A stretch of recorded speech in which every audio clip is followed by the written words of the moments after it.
Hello, everybody, and welcome back to Paul Mash TV. I'm Paul Mash, your host, of course, and we're glad that you could join us again today for another interview. And as always, we appreciate all your feedback, and you'll have your chance at the end of the show because during the closing credits, Facebook page, email, all that's right there in front of you. So stay tuned for that, and you're guaranteed a response. So please do that if you want to talk to us, and we'll go from there. Right now, from Melbourne, Australia, we have Edward Nass, and he's a very talented musician.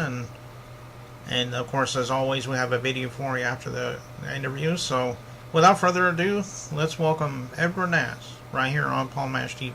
Hello, everybody, and welcome back to another interview. And with us is Edward Nass from Melbourne, Australia. Thanks for joining us, Edward. No worries, Paul. Thank you very much. Yeah, no problem.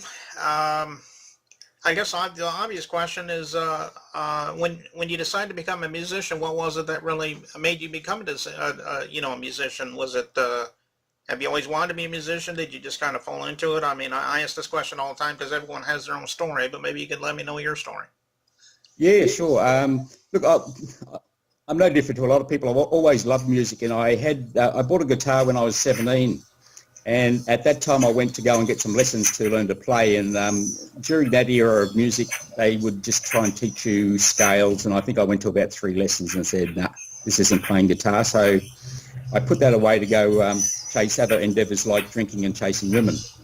And then I moved to Melbourne from Queensland, late 70s, and then a couple of relationships, and we used to go out drinking and go to the pubs when the pubs had the big bands on and everything. Used to love that. I used to like watching drummers for some reason.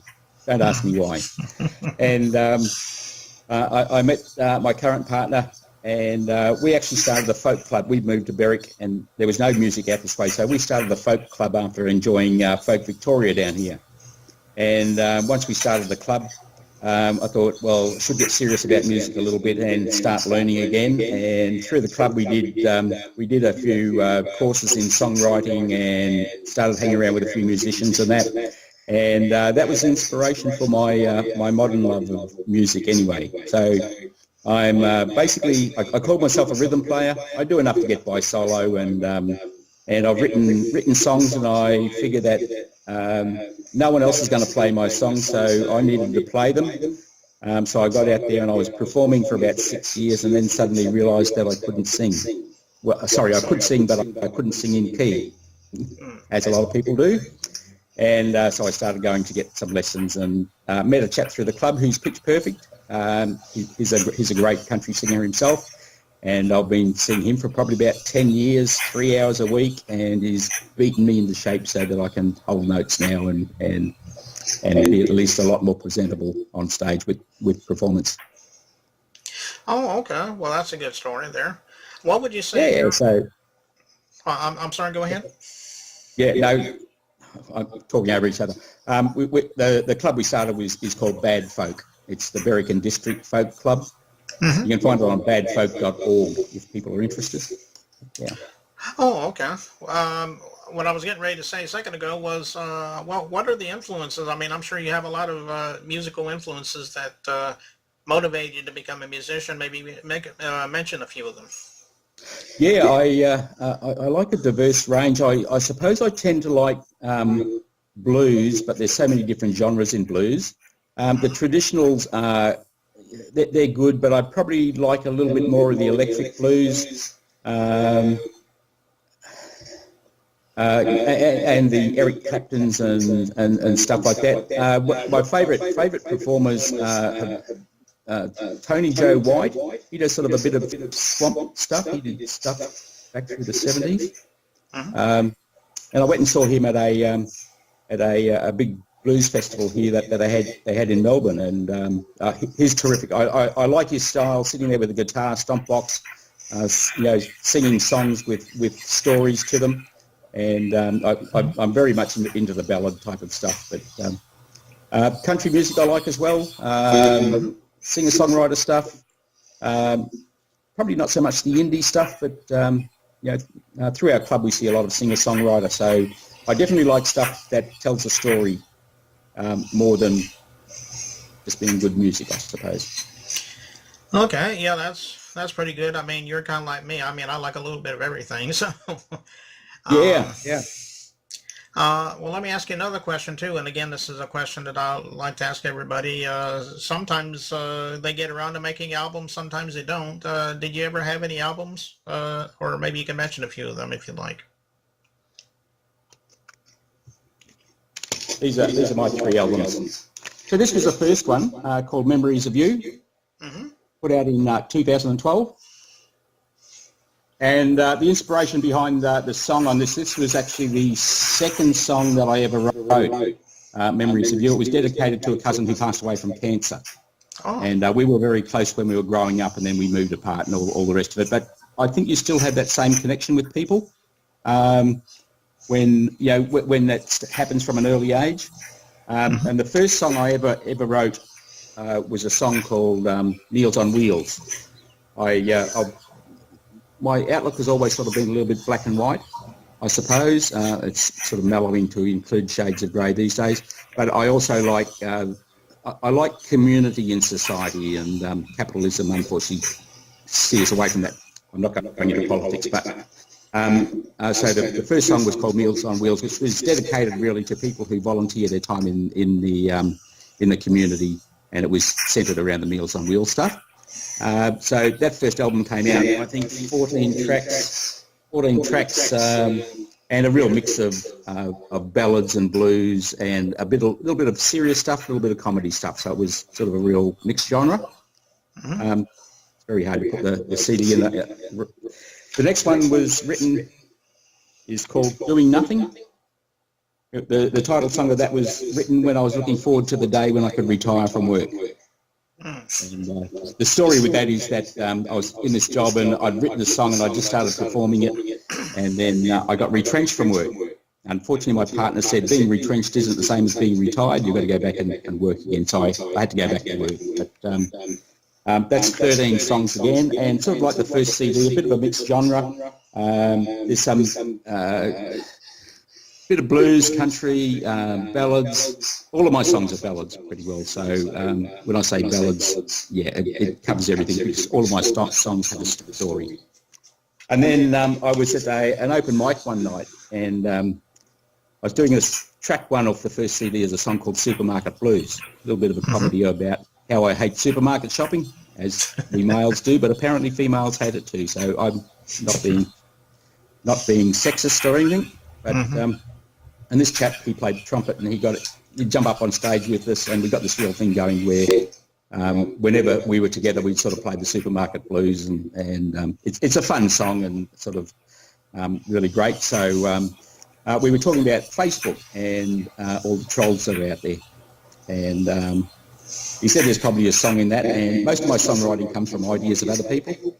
And so Facebook Friends is my latest one. I got it back from the printers last year, but I haven't actually done a release on it yet. We've been doing a bit of travelling around overseas and stuff, so I sort of haven't had a clear run to be able to do a release. But I'm just trying to gear up now to get it out there. People love the song. And again, there's 14 tracks on it. Some of the favourite songs that people like are Facebook Friends, songs like Should I Go Before I Go, a little bit of potty humour. I don't believe in swearing in songs, so my CDs are all family friendly. But the song that people like a lot as well is a little song called Viagra. Okay. All I right. usually get them to sing along in the chorus with it, and I think it's sort of a little bit of that childish potty humour where people go, I said a naughty word. And they really enjoy the experience of singing along. So, yeah. There's other songs like Drunk Girls, Working in the Yard. Lady by the name of Jan Dandridge also sang a song on it. Just as one of the song Working in the Yard, I played that at an open mic one night, and this lady came up afterwards. She said, I really like that song, Working in the Yard. And she said, you should write a song for women about working in the house. I thought, okay, that's a good idea. So I took the same tune and the same song basically, and wrote a whole different set of words for it for the female version. And Jan Dandridge was kind enough to record that for us. So yeah. sort of a little bit of an insight into my songwriting. It's sort of all inspirational. Yeah. Okay, well that sounds good. The CDs are all up on CD Baby as well. So. Oh, Sorry. okay. So you can get it on CD Baby and on iTunes and stuff like that, I guess, then, right? They should be up there on iTunes and that, and also my website edwardnass.com. Okay. Okay, well, I guess that's about all I can think of for right now, but I want to appreciate you again, Edward, for stopping by and talking with us for a few minutes. We've enjoyed having you, and if there's any time you want to come back on the show, you're more than welcome to, and we'd love to have you back. Paul, I love talking to people, and I think that's that's one of the great things in the world, and I can annoy you later on, and there's a few radio station people over here that I annoy every now and then, and go up and have interviews with them on the radio, and like to spread the good word around. So thank you very much. The video I put together was just it's a live recording from my home, and I chucked a couple of pictures in there. Okay. I hope people enjoy being Facebook friends, and you can find me on Facebook, Edward Nass #3. Number 1's a lawyer over there. I don't know who number 2 is. But I'm number 3, so I've got to try harder. So, like my page, link up with me and make me a friend. Okay. Great. Yeah, okay, Great that's talking good. to you, Paul. Yeah, that's good. As a matter of fact, as you just mentioned, we're going to be playing Facebook Friends. I guess that's dedicated to all your friends on Facebook. I guess that's why you decided to name the song that? It's dedicated as a warning to people on Facebook. Oh, okay. So okay. Once you hear the song, you might understand. So yeah. Okay, well, we're going to play that right now. So here's Facebook Friends by Edward Nass, and we'll be back next time. Don't go away. Hi there, I'm Edward Nass, and I've just put out a new CD called Facebook Friends, and this is the title track from it.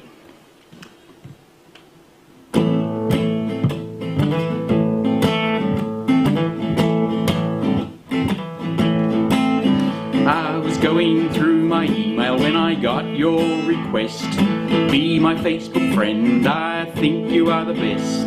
The offer looked inviting, so without hesitation I clicked on the link to accept your invitation. It didn't take long for your first post to arrive.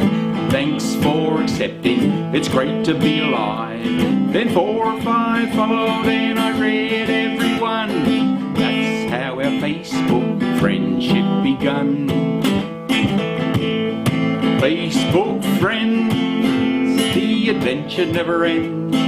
Facebook friends, even though I've never met you, we are best of friends.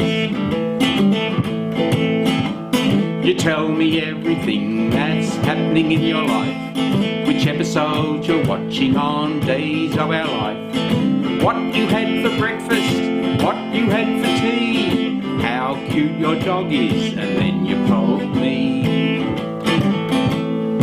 Facebook friends, the adventure never ends. Facebook friends, even though I've never met you, we are best of friends. I felt guilty when I liked it when your cat died. I even liked it when you fell down and cried. I like it every time you rant and rave. I like it even more when you go away. It's just an addiction, the messengers never end. Keeping in touch with Facebook friends. You send me videos of silly things that people do, albums of photos for me to sort through, recipes and crafts, things you have for sale, begging for my support to try to save the whale. Facebook friends, the adventure never ends. Facebook friends, even though I've never met you, we are best of friends. I feel I know you better than my own family, from the endless posts on my timeline that I see, inviting me to play silly games to waste my time. But now it's past midnight, I need to go offline.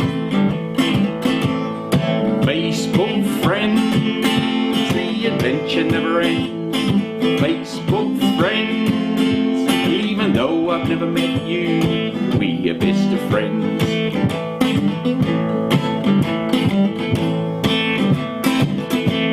Okay, then just one more post. How about a tweet or a hashtag? Are you on